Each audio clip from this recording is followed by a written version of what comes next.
It's a pleasure to welcome you to this CEC EduSat Network live lecture this afternoon. We are well aware that we have been all along utilizing this EduSat network platform for reaching out to you with quality learning material in various subjects of study. And the purpose has been to expand upon your accumulated knowledge and to reinforce it. But remember, valued viewers, that it is your feedback, is your precious comments and observations that is our asset. So in this particular lecture today, we have with us once again Dr. S.K. Jha, Associate Professor, Department of Political Science, University of Delhi, to interact with you on Political Theory Part 2. Since Dr. Jha has one of his main specializations as Indian political theory, well, one can assume that there could be no better authority to talk on the subject than Dr. Jha. And surely so, as we have witnessed his deliberations on Political Theory Lecture 1 on Monday, I am pretty sure that it goes to his credit to have made the entire discussion on a theoretical subject very interesting and very engaging. Thank you, Dr. Jha, in that particular respect. Dr. Jha also made the entire analysis and the paradigm of the subject from various perspectives, normative, for example, empirical, ethical, interpretative, so on and so forth. Today, Dr. Jha is once again with us, and we welcome him to this particular live lecture. And I am sure that he is going to expand upon his subject, political theory, further. So we welcome him once again, and we move over to Dr. Jha. Dr. Jha, please. Thank you. In fact, continuing from where I had left on in my last lecture on political theory, I would like to build on the argument which I had put forth in the last lecture, that this political theory, how it has evolved over the ages, particularly in modern times, how there has been a major breakthrough in the entire understanding of human beings so far as society and nature are concerned. Now, as we saw in our last lecture, that modern period is known for many developments, and one of the most significant thing about social science, about the knowledge system, is the birth of the social science or human sciences. Earlier, in fact, it is not that human beings didn't engage with the social issues, but that engagement was not strictly within the boundaries of social science framework, as today it is known in both academia and society. Now, this evolution of social science has therefore also provided us with a number of tools and techniques, the methods, the entire epistemology, the theory of knowledge, to make sense of the world. And therefore, this development of epistemology, the theory of knowledge, which initially was done within the larger philosophical discourse, acquired a different overtone, and that was largely because of incorporation of those concerns by the social science. And when I say social science, that includes different branches of social science. For example, branch like anthropology, sociology, psychology, political science, economics, and so on and so forth. So there are certain commonalities among the different branches of social science so far as this methodology is concerned. But nonetheless, every branch has some specificity also. For example, when we talk of political science, or strictly when we discuss political theory, there are certain specific concerns which differentiate political theory and political science from other similar enterprises in the social science discourse. So, that way distinctiveness of different branches of social science has to be recognized. But within that broad distinctiveness, there are certain commonalities, and those commonalities are basically most of the social sciences share with each other. And those commonalities are largely on account of the fact that the social science deals with human species, unlike natural science, whose subject matter is inanimate things, the natural things, the chemicals, the biological is of course little bit different, but mostly the natural phenomena and natural things. So, this engagement with the living becomes most important distinctive aspect of the social science, and therefore, a important debate has been going on since the birth of the social science, that can social science imitate the same tools and techniques, the method which the natural science basically works with, or the social science has to go for a different set of tools and techniques or the methodology to basically make sense of its surroundings or to engage with its subject.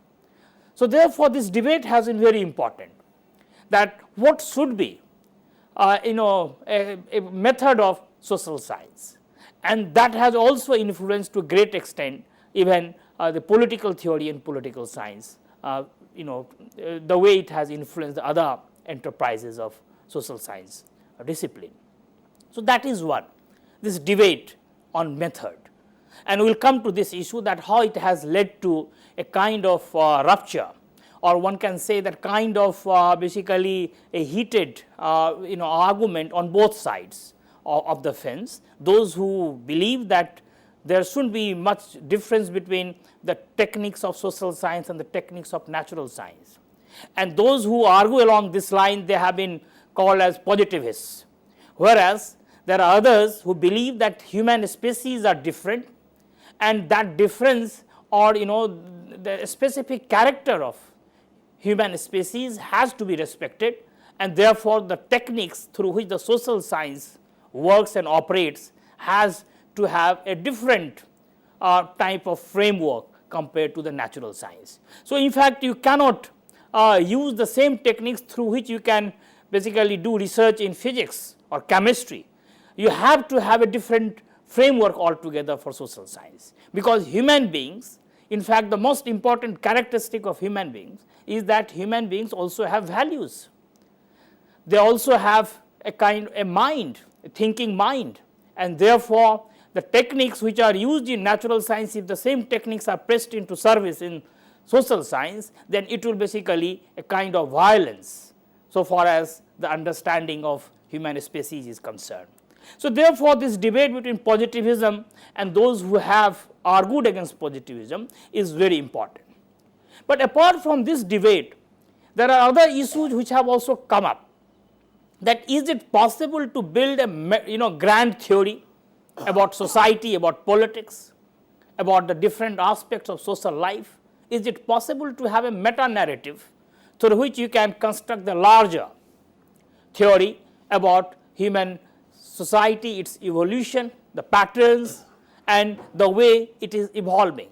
So, I mean this grand theory, and there are many instances of such grand theories. For example, one of the most important grand theory in social science has been Marxism, as the arguments and ideas which were propounded by Karl Marx and his friend Engels, and subsequently there has been a long tradition of the Marxist thinkers. So, I mean Marxism is one. There are other traditions in social science which believed in this grand theory, meta narrative, that they try to which try to predict the larger course of history, and in this enterprise history was basically was very important reference point, because what are the patterns in history, how on basis of those patterns the hard predictions can be made about future. For example, within Marxism, there, as it is well known, he predicted that history of the humankind has been the history of class struggle, and there will be a situation where the class differences could be finished with revolution, and there could be more human egalitarian society, and he called it socialism or communism. So, basically on basis of certain patterns in history, he basically tried to interpret it, and he made use of his method, which is called materialist interpretation of history, that it is not the ideas which are the driving force of history, rather it is the material forces which drive history, and because of the driving force of matter, the ultimate, the site of change also lies in the material world. So, I mean, this way he basically made prediction and constructed a grand theory about society, about history, about human beings, and so on and so forth. Whereas there are many other traditions which contest such argument, and they argue that this grand narrative or the grand theory is not possible about human beings, about human society, because human beings have number of subjective concerns, subjectivity. The subject matter of social science is human beings as unit, and that is full of subjectivity. Unlike natural science, where you have the reference point or the subject matter is the inanimate objects. So, therefore, because of the very fact that social sciences deal with the subjective realm, therefore, in fact, this type of hard predictions about future shouldn't be undertaken, and even if it is undertaken, it will not be sustainable beyond a point. And later on, when we discovered that Marxism as a grand theory ran into series of crises and troubles, for example, when the Soviet Union as existing socialist model based on this grand theory collapsed, a lot of people who were arguing against this grand theory started saying that this fate it was bound to meet, because there cannot be hard prediction about human beings and human history. So, I mean, the grand theory versus grounded theory, that how theories have to be grounded. So, I mean, this debate is also significant. Another important debate in the realm of political theory one can find in terms of this a priori and the posteriori framework, that can we do theory in a priori mode with the ideas in our mind, and through those ideas we can approach the reality, or should we simply do a posteriori analysis where the ideas do not matter much, rather it is the experience or the facts lying outside which should basically determine our ideas. So, this idea matter dichotomy and then posteriori and a priori approach, I mean, that has also been a very important theme in the realm of political theory and political science over the years. And this is not only confined to political science, but even other branches of social science have been dealing with this matter. Now, what has happened that over the years it has acquired a different overtone. For example, this posteriori argument has moved in a direction of experiential epistemology, that it is the experience which should basically the basis of theorization. Unlike other groups which believe that theory has nothing to do with experience, or even if it has to do experience only in terms of verification, but not as the basis of theory building, that the theories should emanate from experiences. This is not desirable. This is one point of view. But those who have been contesting this argument, they believe that any theory which is basically not based on experience will have selective validity for society and human beings, because after all it is the experience which is perhaps the most important source of knowledge. The kind of knowledge which is basically attained through experience can basically make one feel that how the knowledge which is being generated can be made useful for those who are experiencing it. So, experiential epistemology. In fact, there is one important tradition in philosophy which has influenced social science in a big way, and so even in political science that has been used by a number of people, and it is called phenomenology. There is a long tradition of philosophers dealing with phenomenology, the lived experience, that how lived experience should be interpreted, how larger theories about society can be built on basis of lived experiences. Even in India, lot of thinkers have been using experience as a tool to develop arguments about history, about society, about human beings, about ethics, about morality, and so on and so forth. One best example is Gandhi. His autobiography is called Experiment with Truth, and he basically tried to operationalize this framework, that how the truth or knowledge can come out of one's experience. So, I mean, he was also trying to do it. In fact, Indian philosophy is replete with similar examples where experience was considered very important. For example, the entire yogic tradition in fact was based on the experience, that it is not the theoretical formulations or the formula which can give you knowledge or theory, but rather experience. How do you experience it? So, this was basically integral to Indian philosophy, and therefore, those who have been using Indian philosophy, I mean, for them this perspective has been very important. But interestingly, what has happened, that in recent years what we are finding, that this experiential epistemology and this argument has come very forcefully from two discourses in society, the two movements in society.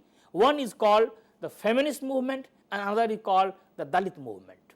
But they have started arguing that most of the theories in social science which are built, they have been formulated or they have been basically created by those who have not experienced their reality, the reality of a woman's life or a reality of a Dalit life, and therefore their theories are far removed from the experiences two sections of the society basically face. Therefore, those theories have limited applicability and limited value so far as their life world is concerned. Therefore, any theory will have meaning only when they basically take into account the experiences of these social categories, the oppressed sections of the society.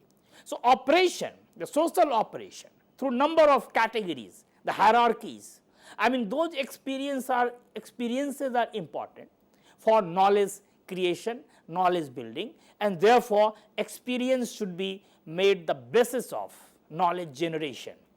Therefore, unlike others who believe that theory is basically a specialized craft, those who are adept in methodological tools and techniques, only they can do theory. Such argument would basically disagree, and they would say that no, theory comes from the experience, therefore, it does require only the specialized training. Sometimes the specialized training may rather deprive one of the ability to reach out to those experiences, which the ordinary people without having some specialized knowledge may have experience as a source of knowledge, and therefore, their experiences can be very useful for society and for the people so far as emancipation and liberation are concerned, because those who are experiencing it, they know it, that how this liberation and emancipation can come out of the social process. So, therefore, this experiential epistemology it is called, is also one important debate which is taking place today in social science. Now, the third type of debate which is also we are witnessing is between creative and imitative. The two types of theories, one is creative, another is imitative. Imitative means that there is not only division in the entire world between the developed and the underdeveloped world, there is not only unequal exchange in terms of the material resources, that the developed world have more resources at their disposal and the underdeveloped and the developing world has less resources at their disposal. As economists call it unequal exchange, there is unequal exchange going on in global trade. But they say that even in realm of knowledge, there is unequal exchange. Whatever knowledge we basically deal with, that is generated in the developed world, and the underdeveloped world like India only recycles it, only consumes it. So, basically there are two sides of production and consumption. the production of knowledge is located mostly in the developed world of the West, whereas the consumption of those knowledge systems are basically in the underdeveloped world of basically the East. So, therefore, what they argue that what is going on or what is happening in social science is mostly imitative, and therefore, basically we are buying in seconds, in the sense that those things which are discarded by those societies, we basically not only imitate, but buy them and try to recycle them, and therefore, what happens that most of the things which are being used in social science, they do not affect the life of the people. People's life remain unaffected by the social science discourse. Why? Because it doesn't touch their life, it doesn't touch their existence. Why it doesn't touch it? Because the theories which are being built in social science, those theories are far removed from the empirical reality of these societies. Those theories have a different location. In fact, basically in the last lecture, basically I mentioned this thing, that theories emerge out of different contexts. The contextual value of theory is very important, and therefore, what emerges in India may be relevant for other societies as well, but nonetheless, there are certain things which are specific to different societies, and that specificity has to be respected. Therefore, this argument in social science is gaining ground today, that there has to be a negotiated universality. Even if we construct a universal knowledge system, even we construct a universal framework to deal with number of issues, it has to be a negotiated universality, where the concerns of different societies have to be accommodated. Then only this universal framework will have some value. So, what is being argued here, this creative and imitative dichotomy, that the theory today with which social science deals with, those theories are mostly basically outdated, in the sense that they were created with certain concerns, with a certain context, with certain challenges. Because after all, theory is the response of human minds to challenges and to the surroundings in which they live. Because when you engage with your surroundings, you come out with certain responses, and those responses, when they are basically put in a framework through which, as I mentioned, that 2-3 things happen. Number one, when you start explaining it, when you start observing it, when you start speculating about it, then you feel that you are basically engaging with a theory, or the theory building takes place. So, entire framework of theory comes out of one's challenges, the challenges which societies face, and therefore, if the theory is not in a position to deal with or address the concerns and the challenges of society, then that theory doesn't have much meaning. And therefore, it is being argued that what is happening today in social science is that the concerns and the challenges which were basically integral to those theories which emerge elsewhere, they are simply exported and we uncritically imitate them, and therefore, what happened that we suffer from a lacuna or handicap, that we do not basically address our concerns, or even if we try to address with those tools, those frameworks, what happens that we are mostly unsuccessful. Therefore, the urge is to create a theoretical framework which is more creative, which is based on our concerns, our challenges, instead of simply imitating it from the West or buying in seconds. For example, it is argued that in India before independence, 1947, what happened? Before the university system came into existence, most of the nationalist leaders, they were also social scientists to some extent. That is why in political science today what happens, that when we study Indian political thought, we are not studying those professional social scientists who teach in the university system. Whom do we study? We study most of the nationalist leaders who basically in course of their engagement with colonialism and nationalism, they reflected on social concerns, they reflected on our own challenges, and those concerns today have become the part of our discourse on Indian political thought. Because what happened, that they were addressing the concrete situation, the concrete reality, the challenges or the problems which had been created by colonialism or the responses of nationalism. And therefore, they were on basis of those responses, they were trying to visualize a future. They were trying to envision the entire idea of India, that what type of India they can create after this freedom or liberation. So, therefore, it is argued that that period was really creative. But what happened when this entire exercise, which was in the realm of society, was shifted to the realm of university system?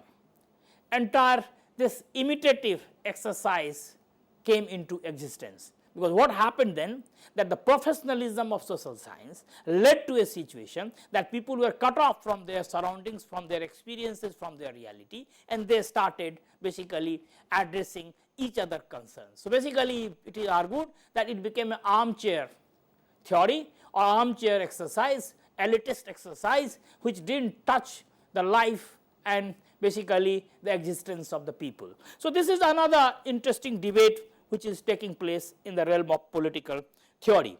Now, the next issue which is there, and it is not a new one, it has been there from the very beginning, is between radical and the conservative theory. There are two types of theories. There are theories which try to basically justify a status quo, and there are theories which try to break the status quo, to change the society. Normally it is believed that the radical thing comes from Marxism, but in fact there are many other traditions which may not be part of the larger Marxist discourse, but they are also radical in the nature, because the thing is they try to build a better future for humanity. They try to build a utopia. And one interesting thing here, that over the years what has happened, that there has been decline of utopia.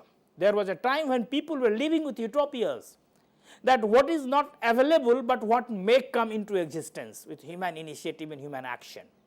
And a lot of people feel that the last utopia was Gandhi's Hind Swaraj, when he talked of a future for humanity, a future which may appear to be not feasible, impracticable, but nonetheless a kind of imagination or a vision for the future, that how human beings could live a different life, a better life.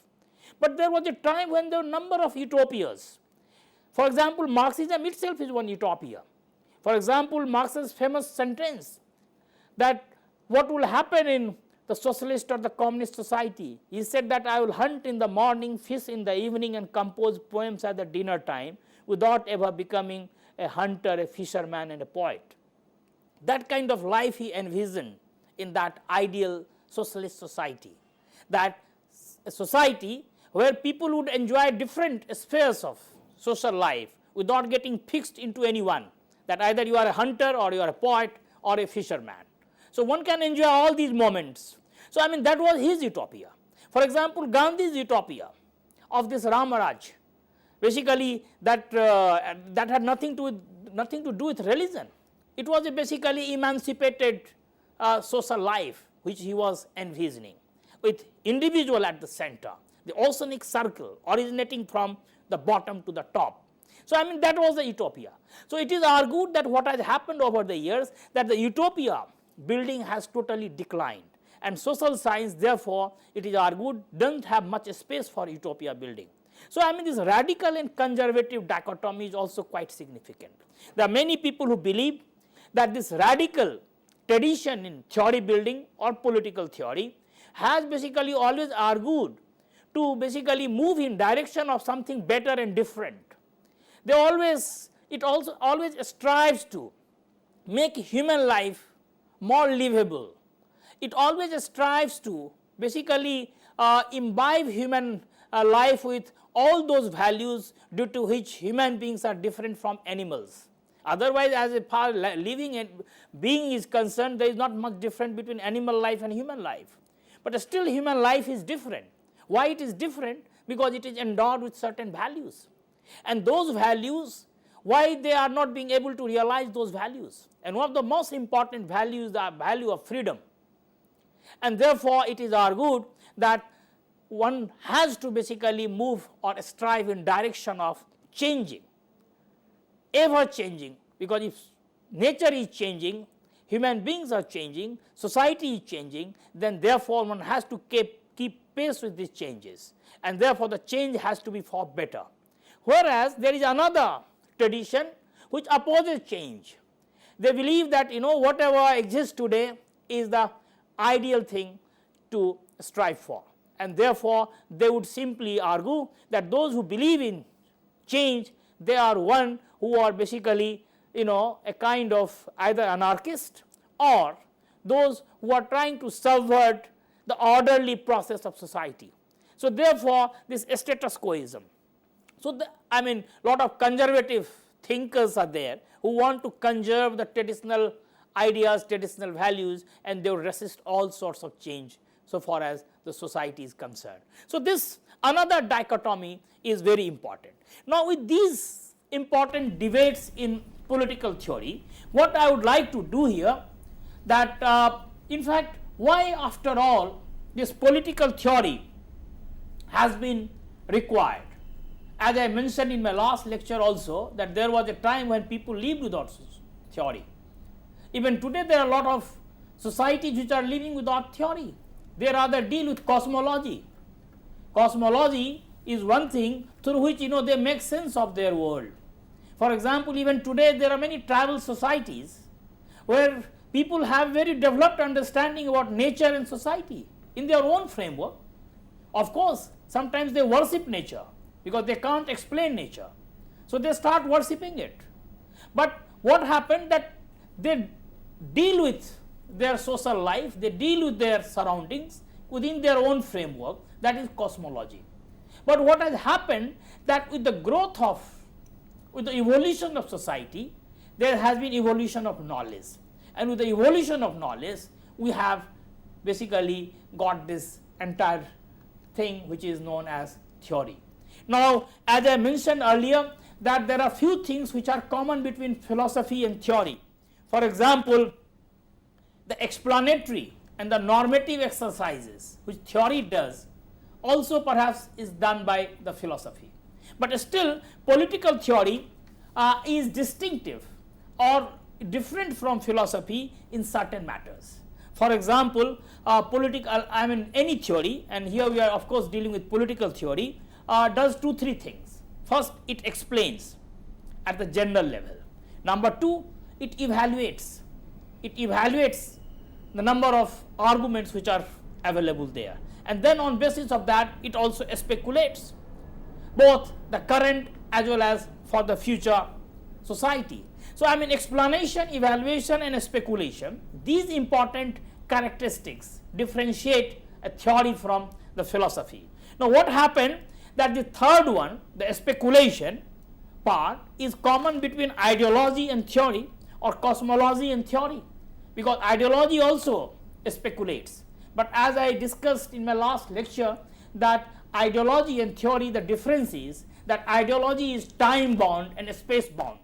For example, when one talks of ideology, then we also believe that ideology has number of components which have entered it through the subject-object relationship.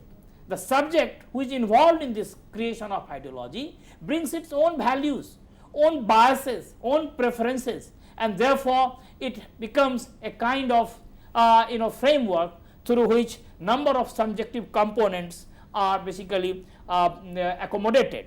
Whereas the theory, one can say that these things are filtered, and therefore theory attains the capacity to explain things even beyond the space and the time, and that is perhaps the most significant difference between ideology and theory.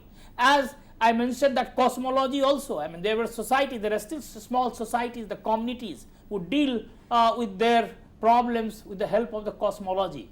They are still not privileged to have the theories of everything the way we have today.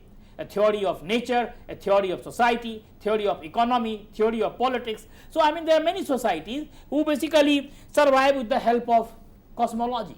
Now the thing is that in spite of all these things, as I mentioned, that political theory is a very distinctive exercise, and after all, why theory is required? This issue we discussed in the last lecture also, But this issue is important because once we acknowledge this fact that the theory is required because of certain concerns of human society, and therefore there is no running away from those concerns. And since there is no running away from those concerns, therefore the political theory or the theoretical exercise is perhaps one exercise which perhaps makes human life not only better but more equipped to deal with both the present and the future challenges. For example, there are 5-6 set of questions which one has to basically come to terms with, one has to basically face at one point of time or the other. For example, that in political theory, some of the concerns which we find emanate from such questions, perennial questions. For example, a question like, what is going on in this world? This is one question which concerns all of us. Now, the moment we deal with this question that what is going on in this world, that means we are trying to develop some understanding of this world and what is going on. The similar second question could be that why are things going on in this world this way? Why? The moment why comes, then that means that we have to do some explanation that why they are being done this way or why they are happening this way. Now, we come to the third question which troubles all of us, that will something which is going on will continue in future also, or it will get terminated after some time. Now, this thing is basically leading to prediction, that we start predicting that what we witness today, will it continue tomorrow or will it get terminated by the evening. So, I mean, this prediction aspect comes into the being. Now, the next question which concerns all of us is that which is there or going on is good or bad, or should we make some modifications into it.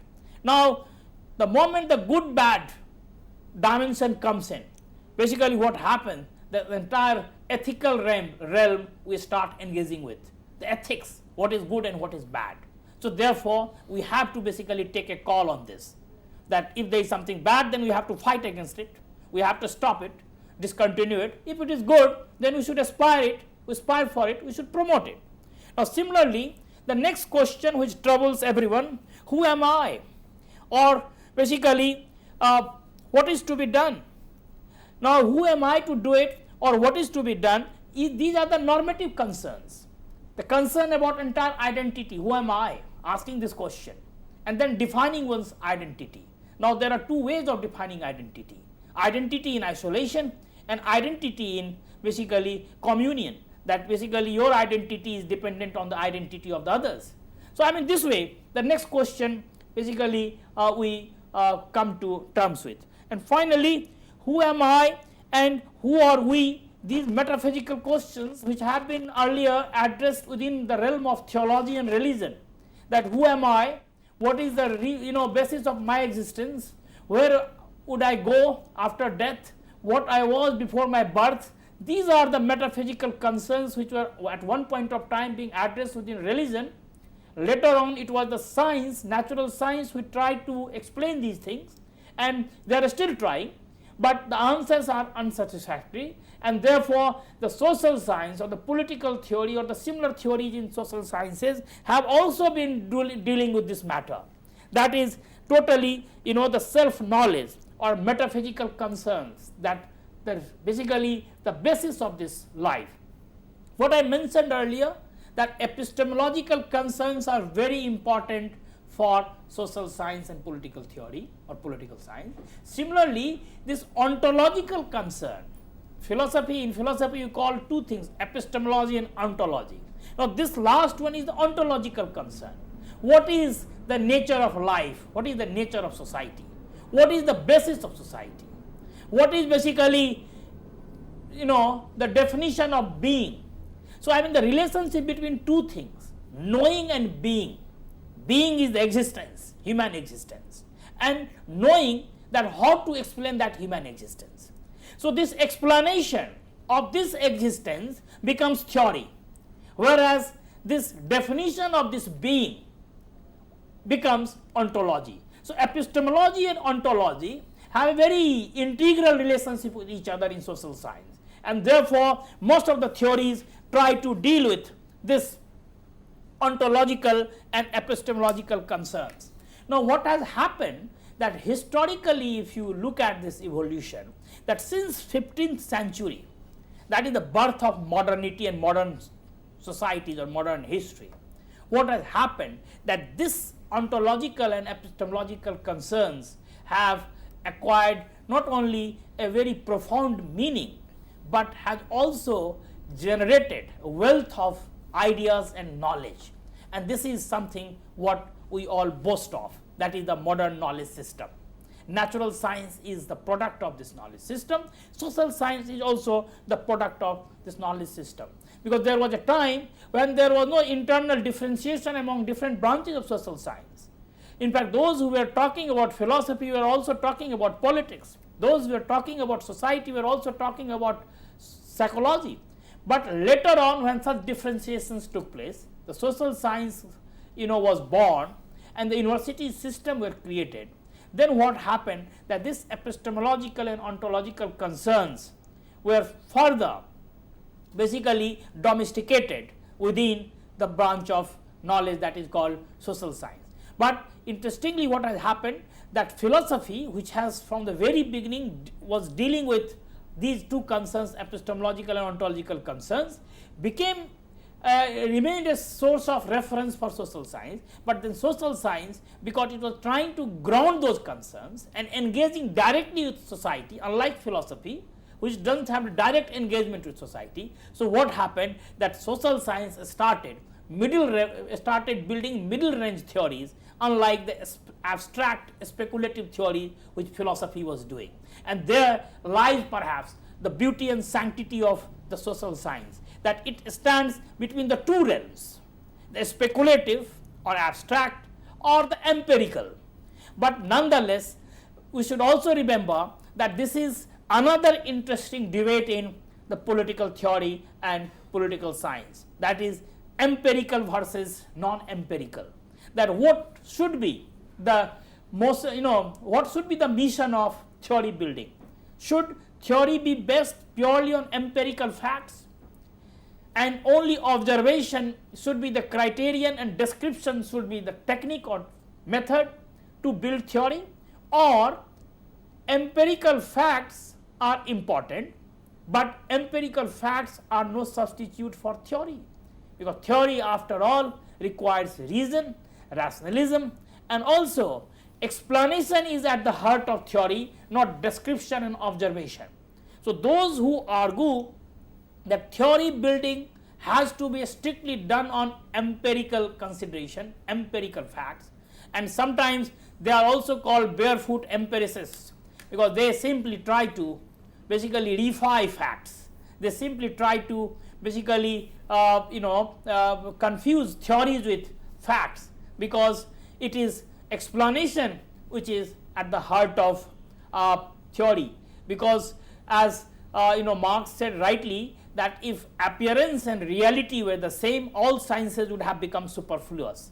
But since theory goes behind appearance, that is reality, therefore theory is perhaps a most sought after thing so far as society is concerned, because it helps you, peeping beneath the appearance. It helps you in reaching out to something which is not visible.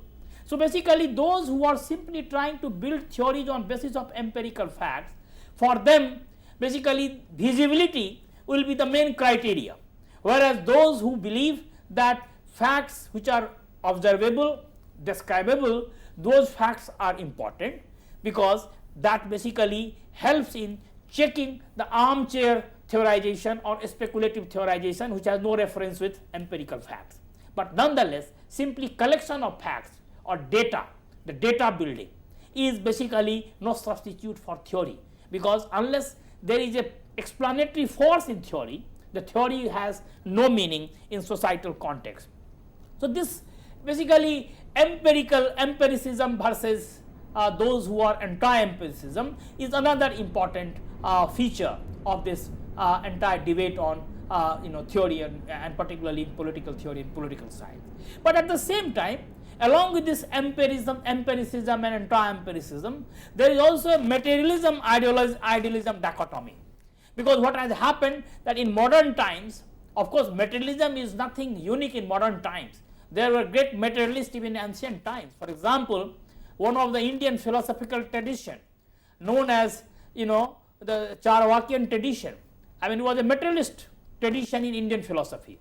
But what has happened that in modern times this materialism has come in a different form altogether, that how human life is basically guided by material concerns, and how the framework of society or how the understanding of society can be built on this consideration. And one of the most pioneer contribution in this realm was basically made by Thomas Hobbes, the great British philosopher, political theorist, who wrote that famous book Leviathan. And he made a very interesting observation in that book. He said that the 3 angles of a triangle are equal to 2 angles of a square. If this theorem affects the interest of powerful in society, this theorem would be disputed by burning all books of geometry. So what he was trying to say, that it is the power which is important, power consideration.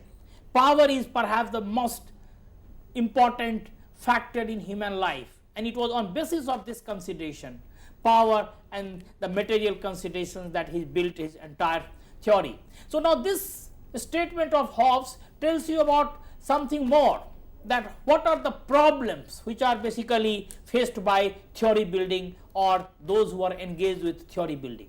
For example, one thing is very important, that is the concepts, role of concepts, because no theory can basically work without concepts. And this is one difference between the life of human beings and the life of animals or basically insects. For example, when we engage with our surroundings, with our society, with nature, we basically need concepts. Concepts mediate our life and the social life, our life and the natural life. So concepts play a mediatory role, and therefore language becomes important. We understand and explain the world only with the help of language we have. Without language you cannot explain it. So concept and language are very important for human beings. Unlike the natural things, whether the language is there or not, rainfall will take place, thunderstorm will come, lightning will happen. They don't need the concepts, but we require concepts to understand these phenomena. We require concepts to explain these phenomena. But what has happened because of this power dynamics, what happens that the 2 types of concepts are normally in circulation. 2 types of concepts are created. There are concepts which conceal the truth, and there are concepts which reveal the truth. And unfortunately what happens, that those concepts which conceal the truth at times become quite popular in social science and in political science. And therefore what happens, that instead of basically enhancing human capability vis-a-vis society and nature, instead of basically promoting the idea and value of freedom, what happens that these concepts which try to basically camouflage truth, or those concepts which try to conceal truth, they basically damage the cause of human liberation and human emancipation. Therefore the theory building exercise is also fraught with a lot of challenges and dangers, and those dangers come from the social science itself. As I mentioned, that one challenge is this imitative social science, the unequal exchange of knowledge throughout the world between the developed and the underdeveloped. Another challenge emanates from the social science itself, where you have the concepts creation, concepts which are in circulation, and the theories which are built on basis of those concepts. They, instead of revealing the truth, they start concealing the truth, and therefore concealment of truth becomes exercise which at times are also distort as theories. And sometimes those theories we also not only read, study, but also disseminate to the future generations. And therefore this becomes very dangerous for the future of society and futures of humanity. So therefore 2 different issues, as I started in the beginning, are today very important in light of these facts. One is the politics of theory, another is ethics of theory. In fact, the politics of theory emerges largely because of this power dynamics, which I mentioned, and I quoted Thomas Hobbes when he said that how these three angles of a triangle are equal to two angles of a square. If this theorem affects the interest of powerful, this theorem would be disputed, and by burning all books of geometry. So those things which basically harm the interest of the dominant and powerful, those things are basically subverted, and therefore the social science, which has basically initially came with a mission to liberate human beings by giving a better knowledge about society, nature, and about themselves, that is humanity, now at times basically struggle against such structures, power structures in society. And therefore what has happened, as I mentioned, that the feminists and the Dalits, or for example the blacks in the United States of America, or the oppressed sections of the society, when they question the legitimacy and sanctity of these theories, they simply argue that these theories are not meant to liberate them, but these theories are only meant to perpetuate those structures which are responsible for their operation. Why? And then they bring in this question of ethics of theory. That what is the ethics of theory? What should be the purpose of theory? Who should be doing this theory? Those who are going to suffer, or those who are going to basically make others suffer? So this ethical dimension comes here. But then what happens, that is entire experiential thing also runs into serious questioning, because what happens that there is a long tradition in social science which says that the theory building has to maintain a distance between the subject and the object. If there is no distance, then basically the biases and the preferences will enter into the entire framework and will vitiate the basically truth dimension of theory. And here one important sociologist, one of the pioneer of sociology, in fact Durkheim, I am reminded of his entire argument about social facts. And therefore when Durkheim was talking about social facts, he was basically talking about this sort of objectivity, the kind of distance between subject and object, because what happens that experiential epistemology collapses the subject into the object. That object of a study and the subject of a study both become the same, because what you are experiencing is basically your knowledge, and therefore you don't realize that what are the elements of ideology in those experiences, how your own biases and preferences have entered into that framework of experience, and therefore there are a lot of ambiguities in this experience as a basis of knowledge. So I mean, those who are talking about ethics of theory, they are quite right in terms of questioning this politics of theory, as I mentioned, that the theory at times try to work with those concepts which conceal the truth, and therefore at times promote the interest of dominant and powerful. So therefore this politics part is quite taken well, but this ethics part, that who should do theory, here there are many methodological questions and challenges, and it is here that the subject of object dichotomy, the facts value dichotomy, experience and reason dichotomy, these things enter into the discussion. Now with these arguments one can say that still people are engaged with this exercise in order to make theory a more liberative exercise, so that a social science basically discharges its responsibility both towards humanity and society. I will stop here. Simply impressive, Dr. Jha. Thank you. My appreciation for delivering such a vigorously seminal and comprehensive deliberations on such a topic of contemporary relevance. Dr. Jha, you have been also very right in emphasizing that it is the growth of interdisciplinary approach to life and knowledge, and also the consequent emergence of new concerns and also new theories like phenomenology or epistemology or feminism, etc., which have made political theory a grand one, having a deeply contemporary relevance. You're very right there. Uh, and more than that, you know, the way you have been building up your entire thought step by step, clarifying everything by illustrative manner, I mean, that is simply appreciating. Thank you. I'm pretty sure that I would say well done, and your seminal thoughts and the way you have been able to clarify things to the viewers the viewers are going to benefit very greatly from your insightful lecture. Thank you very much, Dr. Jha, and to viewers, you and I should say happy learning. Yeah. Because if such topics and such ideas are deliberated with such a vigor and with such involvement and with such engagement, I'm pretty sure that the lecture eventually becomes an interaction with the viewers. So That's let right. us wish them happy learning. Thank you so much. Pleasure meeting you.